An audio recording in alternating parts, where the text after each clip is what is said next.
Medinipur medical কলেজে যে অসুস্থ প্রসূতি তার নবজাতকের মৃত্যু হয়েছে। রেখা সাউয়ের নবজাতকের মৃত্যু, স্যালাইন কাণ্ডে অসুস্থ প্রসূতি, আর তারপর থেকে মেদিনীপুর মেডিকেল কলেজের জেনারেল বেডে ভর্তি রাখা হয়েছিল এসএনসিইউতে ওই সদ্যজাতকে।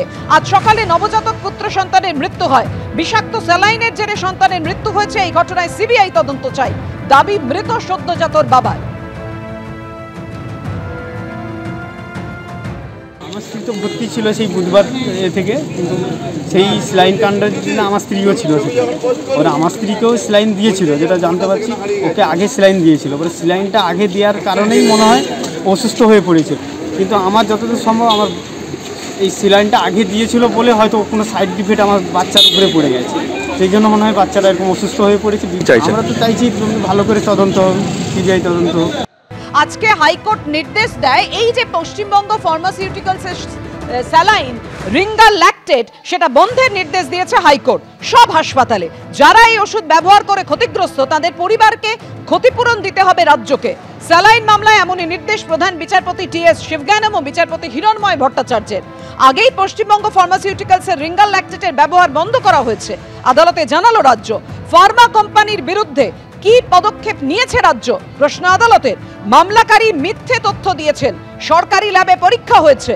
3টি ব্যাচের স্যালাইন ওই সংস্থার তৈরি ছিল। একটি ব্যাচে 30,000 স্যালাইন ব্যবহার হয়েছে বিভিন্ন সরকারি হাসপাতালে। সরকারি ল্যাবে পরীক্ষা হয়েছে, মুম্বাই ল্যাবেও পরীক্ষা হয়েছে। ওই সংস্থা দেশের সব রাজ্যেই স্যালাইন সরবরাহ করে, এমনই যুক্তি দিয়েছে রাজ্য। রাজ্য কি ফার্মা কোম্পানিকে নোটিশ দিয়েছে? প্রশ্ন করেন প্রধান বিচারপতি।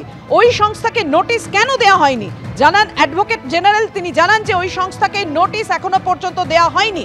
কর্ণাটকে এই সংস্থাকে 3 বছর নিষিদ্ধ করা হয়, তারপরও ওই সংস্থাকে রাজ্যে সুযোগ দেওয়া হয়। স্বাস্থ্য সচিব সব জেনেও কিছু করেননি। যে মুহূর্তে রোগী মারা গেলেন তখনই উচিত ছিল নোটিশ জারি করা। কোন রেস্তোরাঁয় ফুড সেফটি অথরিটি অফিসার যদি গিয়ে দেখেন মাংস নষ্ট হয়ে গেছে, তিনি কি করবেন? সঙ্গে সঙ্গে সেটা বন্ধ করা উচিত, যাতে কেউ সেই খাবার খেয়ে অসুস্থ না হয়ে পড়ে। তাই যে মুহূর্তে রোগীর মৃত্যু হলো আপনাদের উচিত ছিল নোটিশ জারি করা। এত দেরি কেন হলো? প্রশ্ন তুললেন প্রধান বিচারপতি। রাজ্য এক রাতে 30,000 স্যালাইন বন্ধ করতে পারে না, আদালতে দাবি অ্যাডভোকেট জেনারেলের। আপনি হলফনামা দিন আর ক্ষতিপূরণ দিতে হবে নির্দেশ হাইকোর্টের। মামলার পরবর্তী শুনানি 30শে জানুয়ারি।